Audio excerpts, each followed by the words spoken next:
نحمدہ ونصلی علی رسولہ الکریم اما بعد۔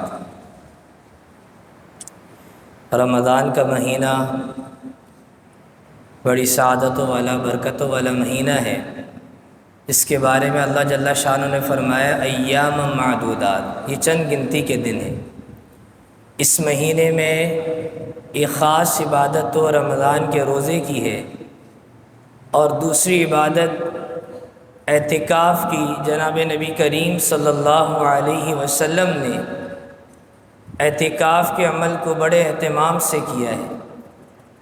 حضور علیہ السلام کی عادات طیبہ بعض اعمال میں ایسی تھی کہ کبھی کرتے کبھی چھوڑ دیتے، لیکن اعتکاف کا عمل جناب نبی کریم صلی اللہ علیہ وسلم نے ناغہ نہیں کیا، اور ایک سال اس کا ناغہ ہوا تو آپ علیہ السلام نے اگلے سال 20 دن کا اعتکاف فرمایا۔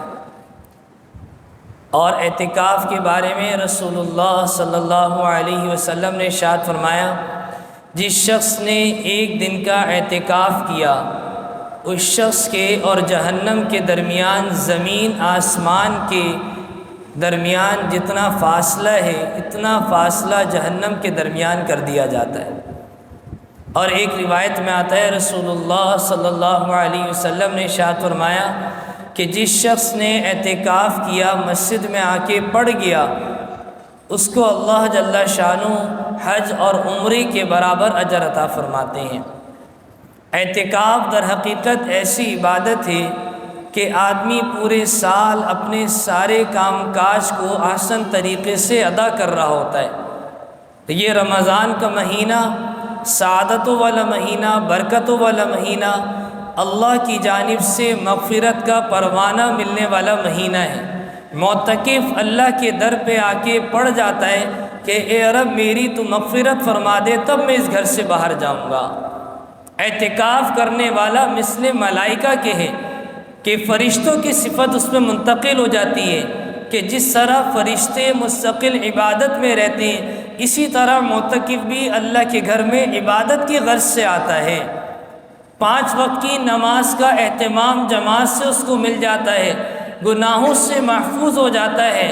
اور اعتکاف کا سب سے بڑا فائدہ علماء نے لکھا کہ معتکف کو یقینی بات ہے کہ شب قدر نصیب ہو جاتی ہے، کہ جو 1000 مہینوں سے یعنی 1000 مہینوں کی عبادت سے افضل وہ رات شب قدر کی، جب معتکف شب قدر کی تلاش میں 10 دن اللہ کے گھر میں آ کے پڑ جاتا ہے، اللہ جل شانہ اس کو شب قدر نصیب فرما دیتے ہیں۔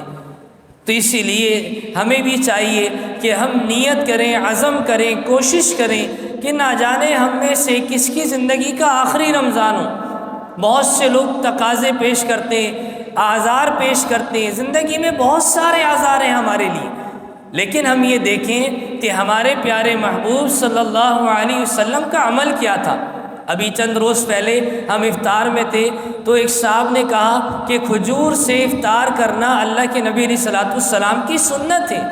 اب کھانے پینے کی سنت تو معلوم ہے، لیکن قربانی دینے کی سنت اصل ظاہر ہے کہ بھی اللہ کی نبی علیہ السلام اپنے گھر کو، اپنی ضروریات کو، اپنی خواہشات کو، سارے کاموں کو بالاتر کر کے اللہ کے گھر میں اس لیے عبادت کے لیے آئے تاکہ امت کے لیے ایک بہترین مثال بن کر پیش ہوں، تاکہ ہم بھی اس دین کے لیے کچھ قربانی دینے والے بن جائیں، ہم بھی ہجرت کرنے والے بن جائیں، ہم بھی اپنے گھر کو چھوڑنے والے بن جائیں، اور ہم بھی اللہ کے گھر کا بھکاری بن کے تو دیکھیں ایک مرتبہ۔ جب معتکف اللہ کے سامنے، اللہ کے گھر میں اپنی بوسیدہ حالت کے ساتھ اپنے ہاتھوں کو اٹھا کے اللہ کے سامنے دعا کرتا ہے، اللہ فرشتوں کے سامنے رش کرتے، دیکھو یہ وہ آدمی ہے کہ جس کے بارے میں تم کہتے تھے کہ زمین میں جا کے فساد مچائے گا، اس نے جوانی اپنی اللہ کے راستے میں دی، اس نے خواہشات کو قربان کیا، اس نے گھر کی ضروریات کو قربان کیا، اس نے دسترخوان کی قربانی کو برداشت کیا، گھر کے نرم بستر کو چھوڑا، مسجد میں آ کے ہر طرح کی مشقت کو برداشت کرنے کے لیے تیار ہو گیا۔ یہ دیکھو میرا یہ بندہ اعتکاف کی حالت میں میرے گھر پہ آ کے پڑ گیا ہے، اس کی بخشش کرنا میری ذمہ داری ہے۔ اسی لیے معتکف کی بخشش یقینی ہے۔ اور ان کی برکت سے اللہ بہت سارے مسلمانوں کی بخشش فرما دیتے ہیں۔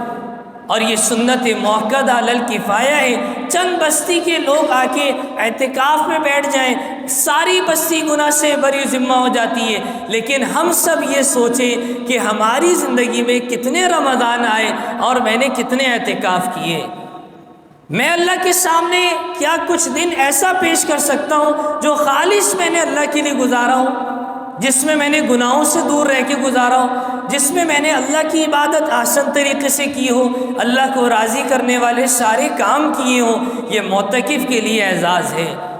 تو اسی لیے ہم سب بھی نیت کریں، ہماری زندگی میں اللہ نے ایک بار پھر رمضان کا مہینہ نصیب فرمایا، آئندہ سال کیا چند گھڑی کا نہیں معلوم کسی کو، ابھی صبح کس حال میں کیے شام کس حال میں ہوگی، ابھی ہم نے سحر کیے افطار نہ جانے کس حال میں ہو، کسی کو معلوم نہیں۔ نیت المومن خیر من عملہ، مومن کی نیت اس کے عمل سے بہتر ہے۔ اگر آپ نے نیت کر لی، خدا نخواستہ نہیں بیٹھ سکے، آپ کے نام اعمال میں اجر لکھا جائے گا۔ کم از کم نیت کا دروازہ تو کھلا ہے۔ ہم اپنے اوقات میں سے رخصت لیں، اپنے ادارے میں کام کرتے ہیں، 5 دنوں کی رخصت تو ہمیں ویسے ہی مل سکتی ہے آخری عشرے میں۔ ابھی گورنمنٹ کی جانب سے 5 آخری دنوں کی آسانی کے ساتھ چھٹیاں ہیں۔